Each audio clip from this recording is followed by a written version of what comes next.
જીવન પરિચય. સૌથી પહેલાં આપણે હેમુભાઈ ગઢવી, જેમનો જન્મ સુરેન્દ્રનગર જિલ્લાના ઢાંગણિયા ગામે 4 સપ્ટેમ્બર 1929ના રોજ થયો હતો. એમના પિતાનું નામ નાનભા અને માતાનું નામ બાલુબા હતું.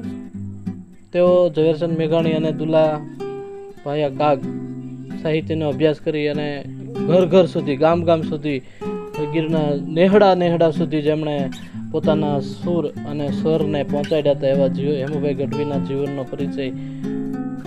અને તેમનું ખૂબ નાની વયે અવસાન થયું. તેમના નામે આજે રાજકોટમાં રેડિયો સ્ટેશનનું નામ પણ છે.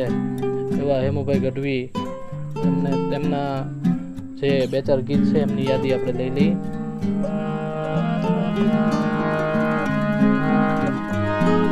પેટમાં પોઢીને સાંભળેલી વાલે રામ લક્ષ્મણની વાત રે, વીર રામ લક્ષ્મણની વાત. ધણણ ડુંગરા ડોલે શિવાજીને નીરું આવે, ધણણ ડુંગરા ડોલે શિવાજીને નીરું આવે. ગોકુળ ગામના આરે મહી વેચવાન જાવા મયારા રે, ગોકુળ ગામના.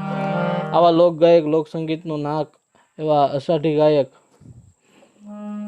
અને એમના મોરલા અષાઢી ગાયક આવા જુદા જુદા ઉપનામે ઓળખાય છે, જેણે આપણા ગુજરાતી સંસ્કૃતિની ખૂબ જ સેવા કરી. એવા જ ભજન સમ્રાટ નારાયણ સ્વામી, જેમનું બાળપણનું નામ હતું શક્તિદાન ગઢવી અને તેમનો જન્મ 29/6 જૂન 1938ના રોજ સૌરાષ્ટ્રના ઢસા તાલુકાના દેરડી ગામમાં થયો હતો. અનેક પદોનું અને ભજનનું તેમણે નિર્માણ કરેલું. ભજનની અંદર એમણે અલગ અલગ રાગો આપ્યા અને સરસ એવા ભજન રેડિયો સ્ટેશનમાં પણ તેમણે ગાયેલા વિદેશમાં. અને 2000ની સાલમાં તેઓ અવસાન પામ્યા. તેઓ ભોજન પણ એક જ ટાઈમ લેતા અને મઢડા સોનબાઈ માના આશીર્વાદથી તેઓ ખૂબ જ નામ બનાવ્યું હતું. એવા શક્તિદાન એટલે કે નારાયણ સ્વામી, જેમના ભજન, પાનબાઈના ભજન, અનેક ભજનો છે. એમાંથી આપણે જે પુસ્તકમાં છે, બમ બમ લહેરી શિવ શિવ લહેરી સબ ગાયે, ગડ બમ શિવ લહેરી બમ બમ શિવ લહેરી. ગંગાજીની ધારા બોલે, ઘટો ઘટ માહી બોલે, શિવ લહેરી રે ઓમ શિવ લહેરી. બીજું ભોળાનાથનું ભજન છે, कैलाश के निवासी नम बार बार हूँ, नम बार बार हूँ, आयो शरण त्यारे प्रभु तार तार तो.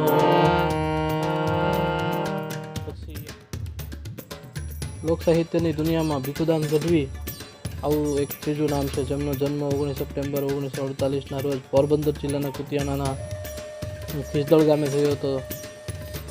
તેઓ પણ ગુજરાત ગૌરવ એવોર્ડ અને રાષ્ટ્રીય તુલસી સન્માન, તેમને પદ્મશ્રી એવોર્ડ ભારત સરકાર તરફથી પણ મળેલો. દેશ વિદેશમાં જેણે અનેક કાર્યક્રમો આપ્યા. ભાડાનું મકાન, ખાનદાનીનું ખમીર, આવા એમના આલ્બમ છે. ખૂબ નાની ઉંમરથી તેઓએ પણ હેમુ ગઢવી અને દુલાભાયા કાગને સાહિત્યના વારસાને એમનેમ જાળવી રાખ્યું. અને હમણાં જ 2025ના સોનબાઈમાંના એક કાર્યક્રમમાં તેમણે એ જાહેર કર્યું કે હવે આ મારો છેલ્લો પ્રોગ્રામ, માતાજી બધે આવશું પણ લોક ડાયરા તરીકેનો છેલ્લો પ્રોગ્રામ, અને પોતે પણ નિવૃત્તિ લઈ લીધી. એવા ભીખુદાનભાઈ ગઢવી જેઓ હયાત છે અત્યારે 2025માં, તો તેમણે પણ સાહિત્યને ખૂબ જ ચીવટપૂર્વક સમજ્યા અને જીવતું રાખ્યું. આવા એમના પણ અનેક કરુણ પ્રસંગોની કથાઓ છે, તેઓ આપણને યુટ્યુબમાં જોવા મળી રહે છે. અને આગળ વાત કરીએ તો જીવન પરિચયમાં છેલ્લો પરિચય છે જે આપણા લોકલાડીલા કલાકાર હેમંતભાઈ ચૌહાણ, જે ખ્યાતનામ ભજનીક છે, લોકગાયક છે. ગરબામાં પણ તેઓએ પંખીડાઓ તું રંગાઈ જાને રંગમાં આવા અનેક ગીતો આપ્યા છે. એમાંથી આપણે એક બે કડીની લાઈન લઈશું. તેઓ તો તું રંગાઈ જાને રંગમાં સીતારામ તણા સત્સંગમાં રાધે શ્યામ તણા તું રંગાઈ જાને. તેમના હાર્મોનિયમની એક પકડ પણ બહુ ગજબની હતી. તેઓ જે સૂર આપતા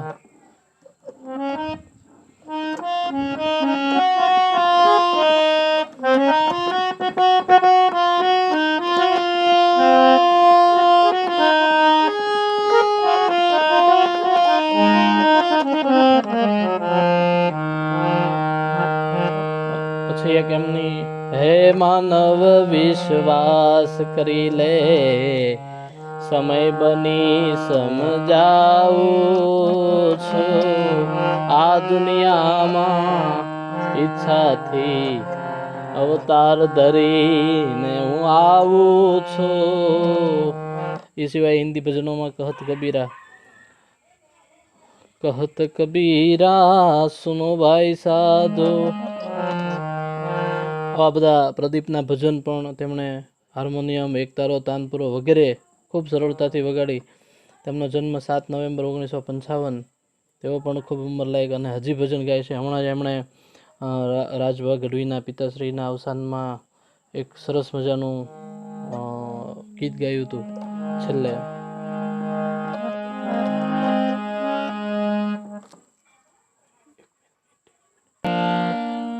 હેમંત ચૌહાણે જે એમના પિતાને શ્રદ્ધાંજલિ આપતા ગાયું હતું,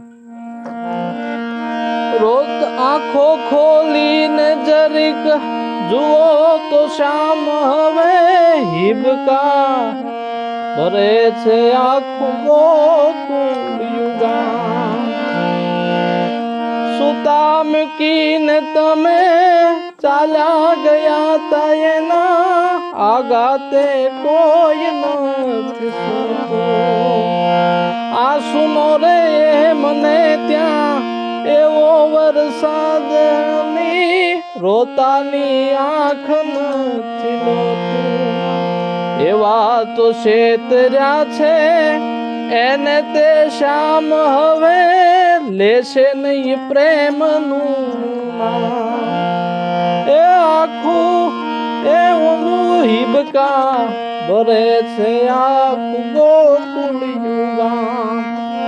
હિબકા ભરે છે આખું ગોકુળિયું. આ તો હેમંત ચૌહાણની છેલ્લી જે રજૂ કરેલી રચના ગોકુળ છોડીને કાન જાય છે ત્યારની. અને હવે જીવન પરિચયમાં આટલું જ છે. આગળ છે સ્વાધ્યાય, જેમના જવાબ ખૂબ સરળ હોય છે. તેમ છતાં જે સમજાય નહીં તે કોમેન્ટ કરજો. આપણે પૂરો પ્રયાસ કરીશું તમને સમજાવવાનો. અને આગળના વિડીયો જોવા માટે ચેનલ લાઈક અને સબસ્ક્રાઈબ કરજો. શિક્ષણના દરેક વિદ્યાર્થી અને શિક્ષક ભાઈઓ બહેનો પાસે સુધી આ વિડીયો પહોંચે અને બધાને સર્વાંગી શિક્ષણનો લાભ મળે એમના માટેનો આપણો પ્રયાસ છે. જય ભારત.